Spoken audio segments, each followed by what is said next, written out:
दोस्तों आज का वीडियो काफी महत्वपूर्ण होने वाला है। इसमें मैं 5 से लेकर 10 बातें ऐसी बताने वाला हूँ पति और पत्नी को। अगर पत्नी ये गलती करती है तो पति इसका पूरा फायदा उठा सकता है। जी हाँ दोस्तों, काफी महत्वपूर्ण वीडियो होने वाला है, इस वजह से वीडियो को अंत तक जरूर देखते रहना। तो चलिए दोस्तों, नो टाइम पास नो बकवास, सीधा करते हैं काम की बात। मैं हूँ हंस।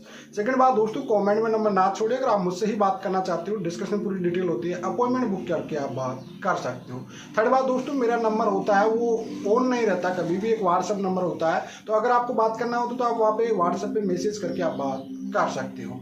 देखिए दोस्तों, पहला सवाल, अगर पत्नी की तरफ से डायरेक्टली 498A का केस हो जाता है तो ऐसे सिचुएशन में पति आप पे प्रतिबंध यानी बेदखली वाला केस करके उस घर में जाने से बंद रोक दिया जाएगा। जी हाँ दोस्तों, ये महिलाएं, मैक्सिमम महिलाएं गलती करती है और ये गलती करने के बाद ये समझ आता है कि मुझे तो ससुराल जाना है। अगर वाकई आपको ससुराल जाना है, आपके साथ प्रताड़ना हुई है या फिर डोरी की डिमांड हुई है, तो भी आपको पहले स्टार्टिंग में 498 का केस कभी भी ना करना होता है।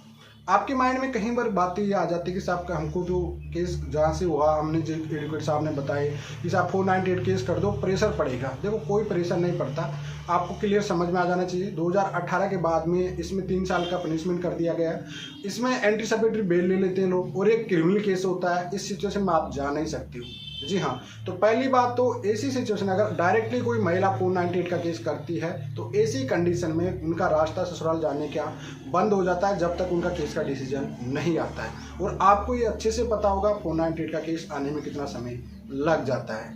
दूसरी बात आती है, 498 केस करने के बाद आपका डीवी केस, ठीक है, और सेक्शन 9 का केस की कोई वैल्यू नहीं होती है। कोर्ट आपको डिसीजन इन दोनों में देता ही नहीं है और आपके दोनों केस कमजोर हो जाते हैं। जी हाँ, कारण यह है कि आप सेक्शन 9 में जाना चाहते हो, डीवी केस में भी आप रहने का अधिकार मांगते हो, लेकिन सिचुएशन यहाँ पे है ना, कोर्ट पे पहले से 498 केस को आपका जो रिप्लाई होता है उसमें पति लगा देता है कि साहब क्रिमिनल केसेस चल रहे हैं मेरे पे और इस सिचुएशन में मैं इसको रहने का अधिकार ना दिया जाए, तो ऐसी कंडीशन में आपकी हालत खराब हो जाती है। वहाँ पे भी आपके केस क्रिया जो होते हैं डीवी केस के, सेक्शन 9 वगैरह, वो भी काफ़ी कमज़ोर हो जाते हैं और इसका पति फायदा उठा लेता है। इस वजह से महिलाएं कभी भी 498 केस करने के बाद उसको फाइट करने की बात ना करें, उसे कॉम्प्रोमाइज़ करने की बात करें और डीवी केस में जल्दी से जल्दी अपने राइट ले और उसको रोकने की कोशिश करें। तीसरी बात मैं बता देता हूँ, 498 केस या कोई भी कंप्लेंट आप बार बार झूठी कर रहे हो और ये पाया जाता है कि आपने एक 100 नंबर पे 112 पे कॉल करके काफ़ी कंप्लेंट की है, फिर आपने खुद नहीं विड्रॉल किया है, उनका कोई रिजल्ट 0/0 आया, तो बार बार ऐसी सिचुएशन में अगर आप किसी को पुलिस थाने घुमाते हो, दिल्ली हाईकोर्ट का भी लेटेस्ट जजमेंट आया है जहाँ पे क्लियरली बताया है, अगर कोई भी पत्नी आपको बार बार पुलिस थाने में 112 पे कॉल करती है और किसी पति को मजबूर करती है बार बार पुलिस थाने पे लिए, तो पुलिस थाना किसी के लिए, आम आदमी के लिए नहीं होता है। सबको पता है ना, पुलिस थाने में जाने के बाद कितनी बेइज्जती फील होती है, कितनी इज्जत खराब होती है। तो ऐसी सिचुएशन में अगर आप बार बार गलती करती हो तो इसका पति पूरा फायदा उठा सकता है। इस वजह, और वो मेंटल क्रूरता के आधार पे आपको डाइवोर्स भी दे सकता है। इस वजह से आप ऐसी गलती कभी भी ना करें। अगली बात मैं आपको बता देता हूं हमेशा के लिए, जब भी आप कोई केसेस करते हो तो उसमें सबसे पहले आप अपने आप को घर में रहने का अधिकार मांगा करो।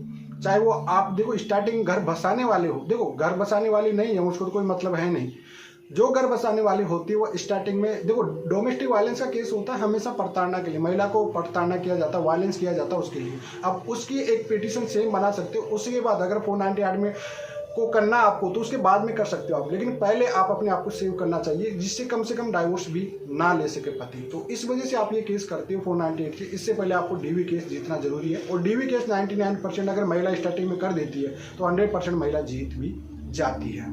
अगली 5वीं स्टेप मैं आपको बता देता हूँ फिर आगे चलकर। 498 में सबसे ज़्यादा समय लगता है, आपको पता है, तो कोर्ट भी चाहता है कि इन दोनों का कॉम्प्रोमाइज हो जाए।